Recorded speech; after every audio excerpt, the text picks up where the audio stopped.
जय हिंद विद्यार्थियों। आज की क्लास में हम लोग बल एवं गति के नियम चैप्टर में जड़त्व क्या होता है और द्रव्यमान क्या होता है, जड़त्व कितने प्रकार के होते हैं, दैनिक जीवन में क्या इसका उपयोग है, ये हम लोग पढ़ेंगे। आइए जानते हैं हम लोग कि जड़त्व क्या होता है। जड़त्व एवं द्रव्यमान।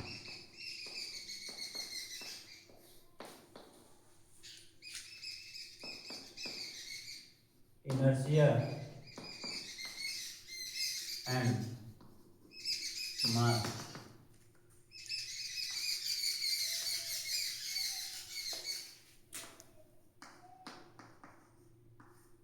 जड़त्व क्या होता है?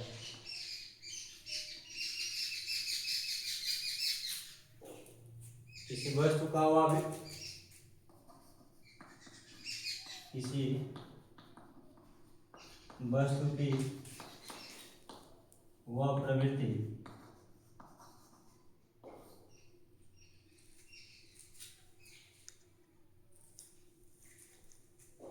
किसी वस्तु की वह प्रवृत्ति जो वस्तु की विराम अवस्था या वस्तु की विराम अवस्था या गति अवस्था के परिवर्तन का विरोध करती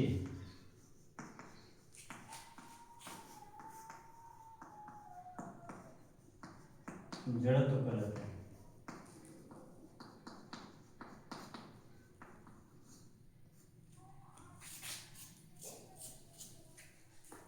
किसी वस्तु की वह प्रवृत्ति जो वस्तु की विराम या गति अवस्था के परिवर्तन का विरोध करती है, जड़त्व कहलाता है। यानी इसमें कोई वस्तु विरामावस्था में है तो विरामावस्था में ही रहना चाहती है, वह अपने विरामावस्था को परिवर्तित नहीं करना चाहती है। वस्तुओं में ऐसी प्रवृत्ति होती है, ऐसा विलक्षण होता है, ऐसा गुण होता है, वह जिस अवस्था में उसी अवस्था में रहना चाहेगी। उसके अवस्था परिवर्तन तब होगा जब उसमें कोई बाह्य बल लगेगा, अदरवाइज अवस्था परिवर्तन नहीं होने देती है। तो इस प्रकार का जो अभिलक्षण है उसमें जब इसकी जैसे ही वस्तु की प्रवृत्ति होती है उसी को जड़त्व कहा जाता है। जड़त्व जो है 3 प्रकार का होता है। जड़त्व 3 प्रकार का होता है।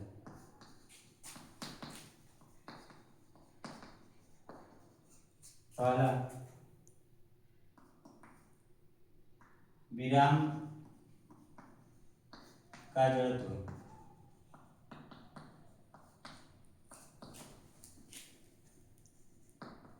Inertia of mass. विराम का जड़त्व इनर्शिया ऑफ रेस्ट होगा।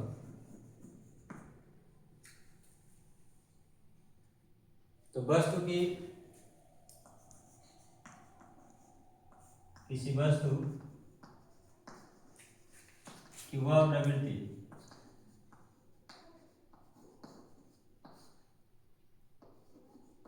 जो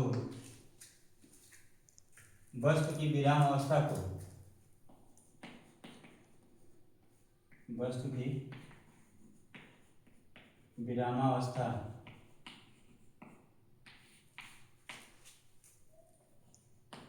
के परिवर्तन का विरोध करते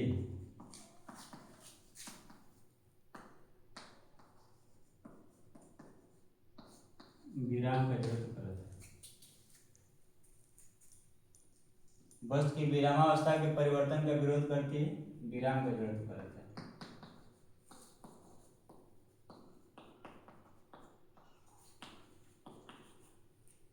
दूसरा गति का जड़त्व।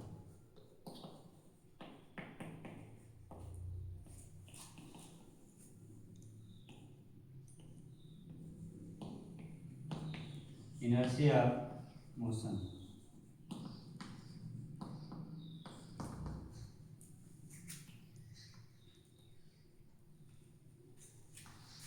इसमें लिखा जाएगा किसी वस्तु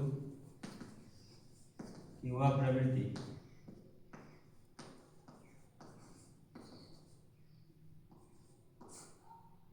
जो वस्तु की गति अवस्था को वस्तु की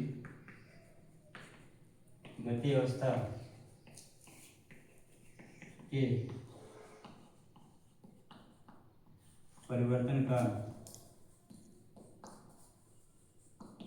विरोध करती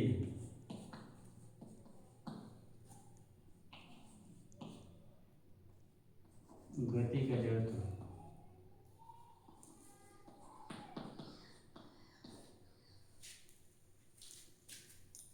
कहलाता है।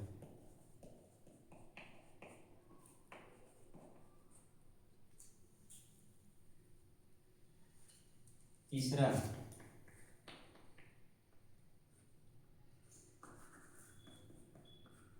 दिशा का जड़त्व।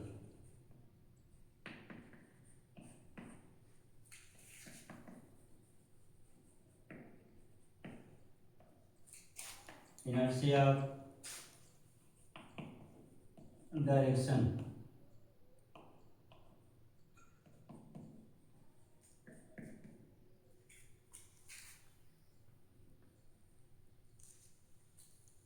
इसमें वस्तु की प्रवृत्ति क्या होता है? किसी वस्तु की वह प्रवृत्ति जो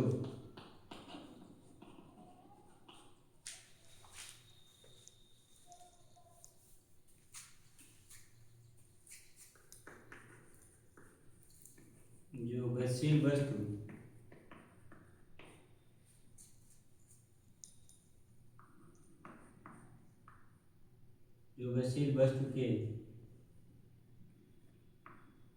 गतिशील वस्तु की दिशा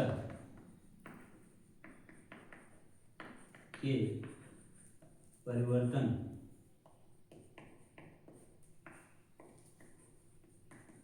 का विरोध करती किसी वस्तु की वह प्रवृत्ति जो गतिशील वस्तु की दिशा के परिवर्तन का विरोध करती है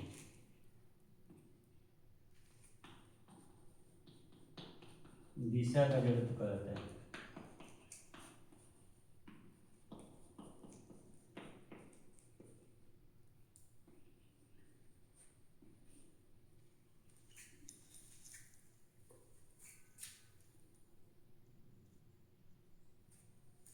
अब इसे समझ लीजिए, रटने की जरूरत नहीं है।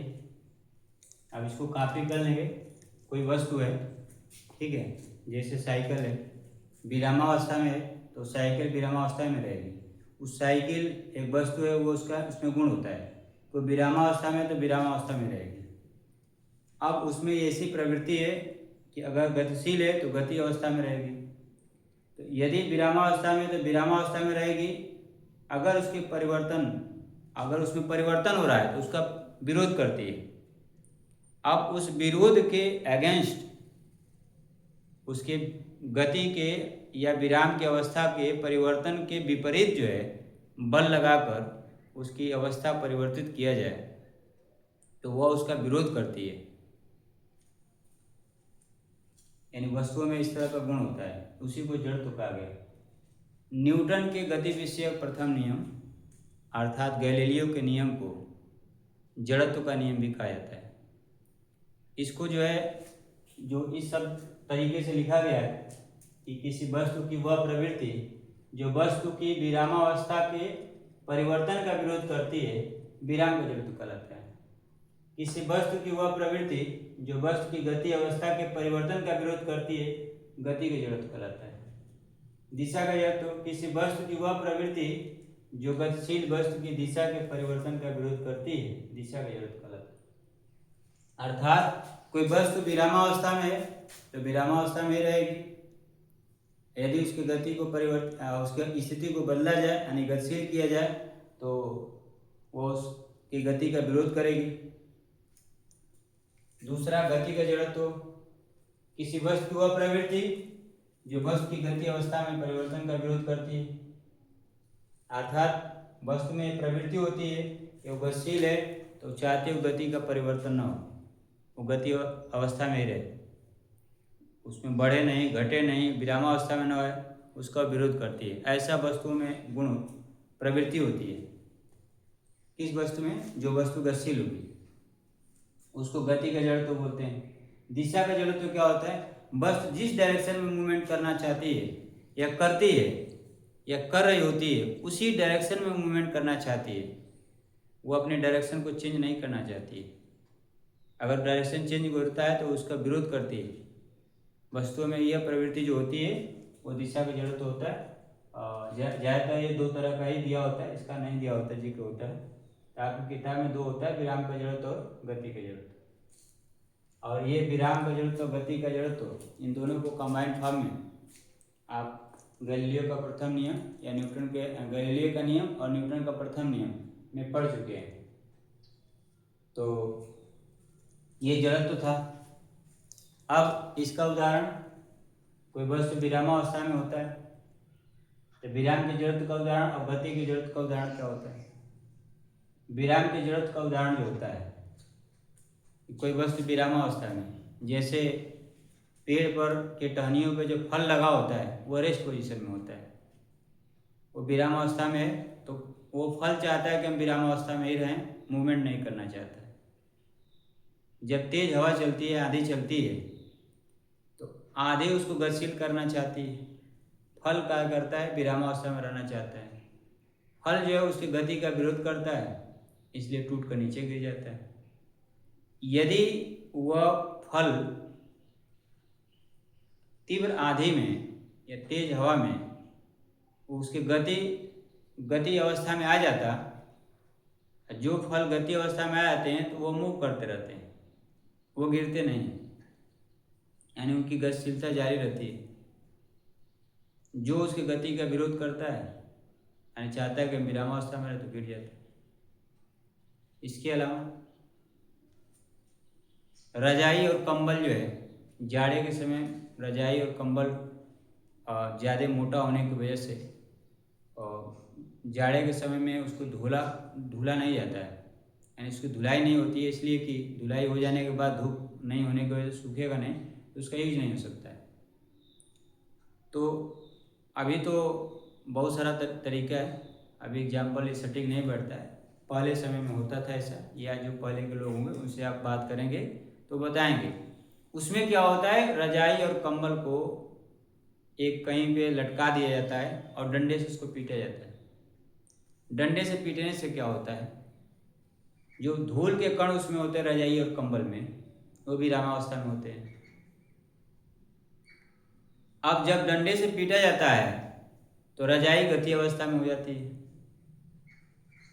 जब रजाई गति अवस्था में हो जाती है और धूल के कण जो है विरामावस्था में होते हैं, वो चाहते हैं विरामावस्था में है तो विरामावस्था में रहें। तो जैसे डंडा से रजाई गति करना शुरू करती है तो वह क्या होता है, उसमें भार होता है, गुरुत्व बल के कारण वो नीचे गिर जाता है।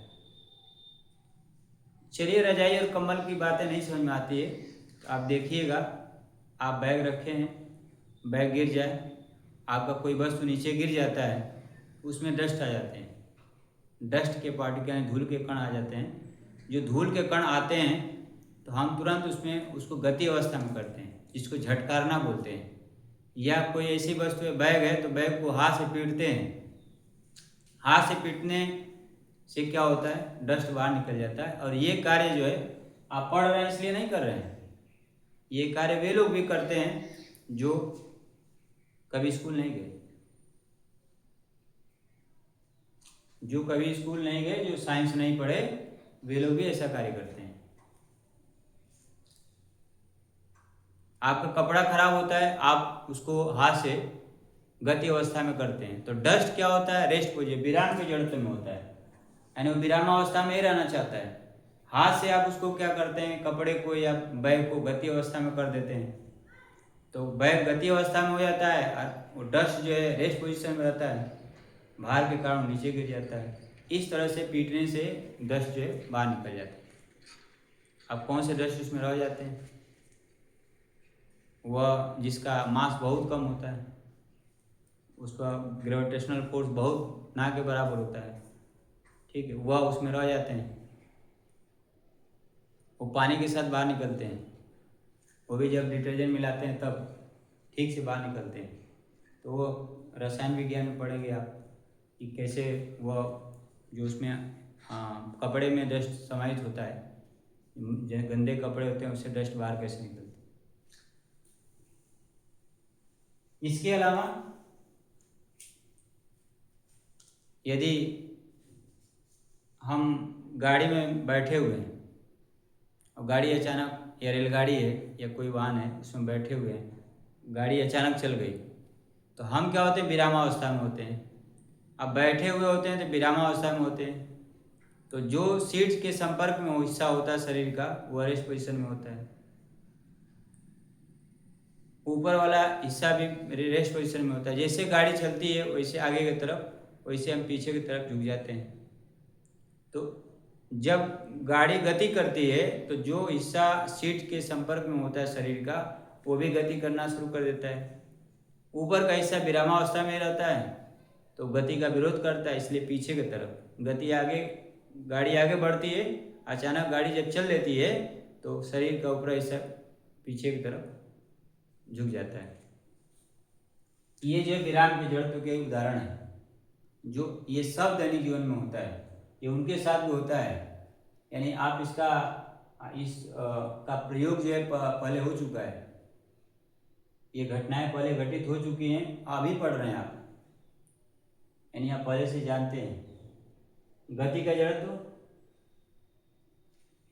गति के जड़त्व में जैसे कोई साइकिल चला रहा है, आप बैठे हैं पीछे, तो आप भी साइकिल की गति से गतिशील हैं, साइकिल से आप उतर जाइए, उतरने के बाद तुरंत आप गतिशील अवस्था में, उतरने के बाद तुरंत विरामावस्था में आ जाइए, एक जगह कूदिए, आप तुरंत गिर जाएंगे। गिरेंगे क्यों, आप पहले किस अवस्था में थे, गति की जड़त्व में थे, गतिशील थे, और आप में वह प्रवृत्ति है कि आप गति अवस्था में ही रहना चाहेंगे। आप अचानक किस अवस्था में आ जाएंगे, विरामावस्था में, तो जैसे वह उसका विरोध करते हैं उससे गिर जाते हैं। इसलिए, और कब नहीं गिरेंगे, यदि आप गतिशील अवस्था में हैं तो उतरने के बाद कुछ दूर तक पैदल चलिए या दौड़िए उसी दिशा में जिस दिशा में आप गतिशील होते हैं, तो आप बिना गिरे विरामावस्था में आ जाएंगे। यानी गतिशील अवस्था में तो गति अवस्था में ही होने चाहिए, तो उसका विरोध नहीं कर सकते आप। ये गति का जड़त्व है। इसी तरह से दिशा का जड़त्व, तो दिशा के जड़त्व में क्या होता है कि इसमें डायरेक्शन चेंज होता है। जैसे चाक को धागे से बांध कर गोल गोल घुमाएं तो वृत्ताकार पथ पर गति करता है, लेकिन जैसे यह धागा टूटेगा तो यह ऐसे वृत्ताकार पथ पर गति करेगा, तो जैसे ये टूटेगा इस डायरेक्शन में मूवमेंट कर रहा है, इस डायरेक्शन में, तो जैसे यहाँ से टूटेगा चाक धागे से, जब अलग होगा पिंड तो ये इधर जाएगा, यानी ये चाहता है इधर जाना, लेकिन इसमें एक फोर्स काम करता है विकेंद्र बल, इसकी वजह से इधर यह मूवमेंट करता रहता है सर्कुलर पथ पर, लेकिन जैसे ही अलग होगा तो ये इसी डायरेक्शन में जाएगा जिस डायरेक्शन में मूव कर रहा है।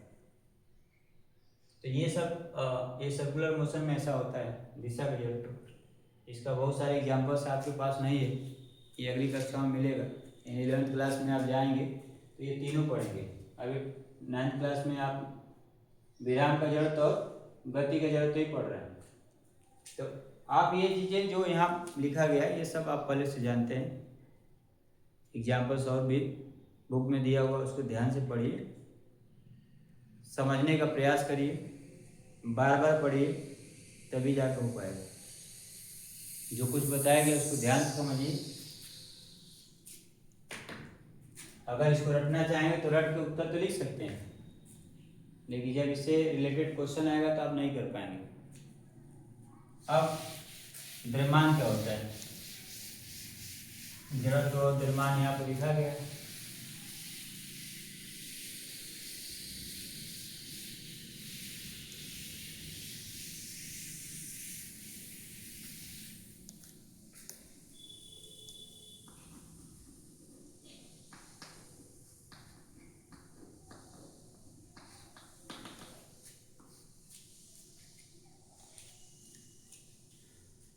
किसी वस्तु का द्रव्यमान या देखिए किसी वस्तु में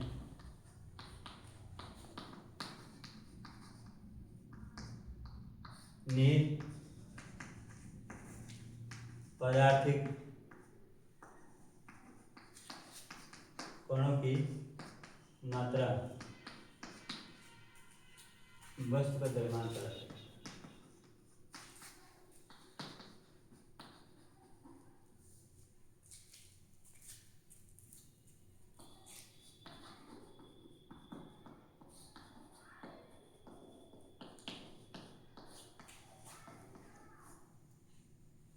किसी वस्तु में निहित पदार्थिक कणों की मात्रा वस्तु का द्रव्यमान कहलाता है।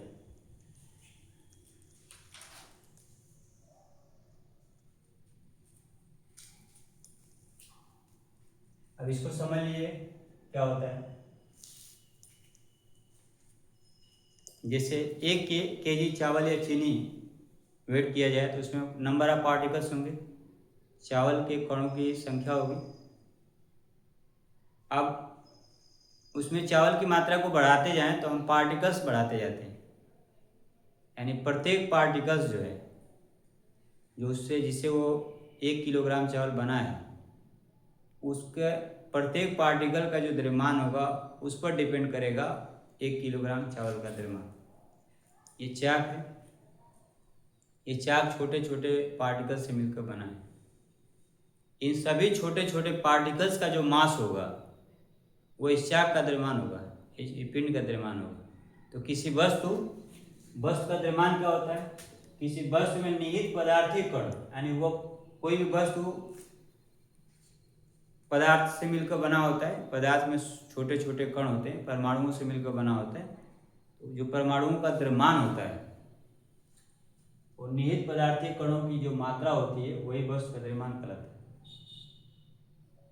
अथवा हम ये भी कर सकते हैं, जड़त्व से क्या रिलेशन इसका है कि किसी वस्तु का द्रव्यमान जड़त्व की माप होती है, ठीक है। अथवा इसको हम ये भी कर सकते हैं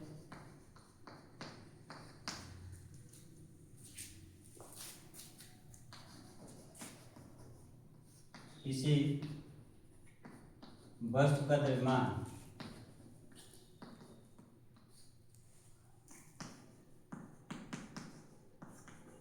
जड़त्व की माप होती है।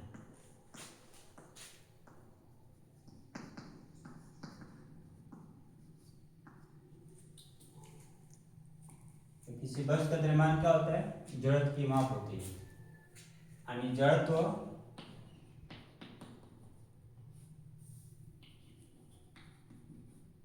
किसी वस्तु का द्रव्यमान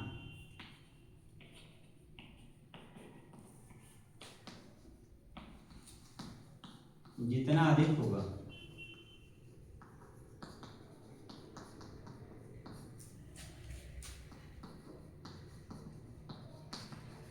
वस्तु का जड़त्व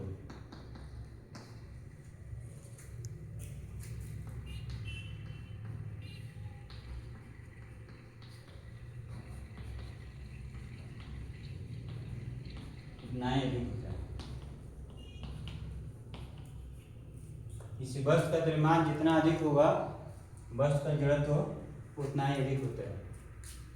तो जड़त्व जो है किसी वस्तु का द्रव्यमान जड़त्व की माप होती है।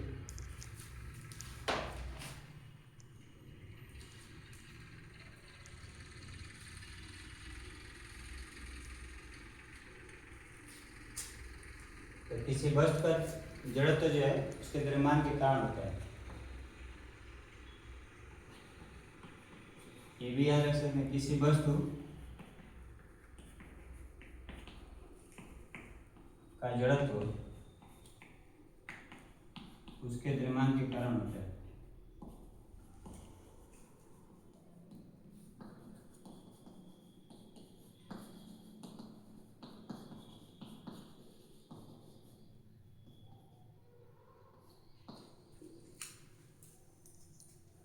तो द्रव्यमान और जड़त्व, किसी वस्तु का जड़त्व उसके द्रव्यमान के कारण होता है। तो द्रव्यमान जितना अधिक होगा जड़त्व उतना ही अधिक होगा। ये भी है, दो वस्तुएं हैं 2 किलोग्राम 4 किलोग्राम की, तो 4 किलोग्राम का द्रव्यमान अधिक है, भारी है, तो वह उसका जड़त्व अधिक होगा। 2 किलोग्राम की वस्तु का जड़त्व जो है कम होगा। तो ये भी याद रख सकते हैं। ये भी है, द्रव्यमान जो है सर्वत्र एक समान होता है, ये कहीं परिवर्तित नहीं होता है। ये आगे भी मिलेगा, द्रव्यमान और भार में अंतर। तो द्रव्यमान सर्वत्र एक समान होता है, अर्थात जितना किसी भी वस्तु का द्रव्यमान दुनिया के किसी ग्रहों पर चले जाएं उसके द्रव्यमान में कोई परिवर्तन नहीं होता है। तो ये था आज की क्लास में इनर्शिया और मास। इनर्शिया क्या होता है, कितने प्रकार का, ये तो जाने। द्रव्यमान क्या होता है, और द्रव्यमान जो है सर्वत्र एक समान रहता है, ये याद रखिएगा हमेशा। प्रश्न इसमें इसे पूछा जाता है कि अगर किसी व्यक्ति का पृथ्वी पर द्रव्यमान 50 किलोग्राम है तो चंद्रमा पर द्रव्यमान उसका कितना होगा। तो आपको क्या याद रखना है कि सर्वत्र पूरे दुनिया के किसी ग्रह पर चले जाएं द्रव्यमान में कोई परिवर्तन नहीं होता है। केवल पदार्थिक कणों का, जैसे व्यक्ति का एक हाथ निकाल दिया जाए तो द्रव्यमान कम हो जाएगा, एक पैर निकाल दिया जाए तो द्रव्यमान कम हो जाएगा, लेकिन इसमें कोई परिवर्तन नहीं हो रहा। तो स्थान बदलने से द्रव्यमान में कोई परिवर्तन नहीं होगा। तो आज की क्लास में बस इतना ही।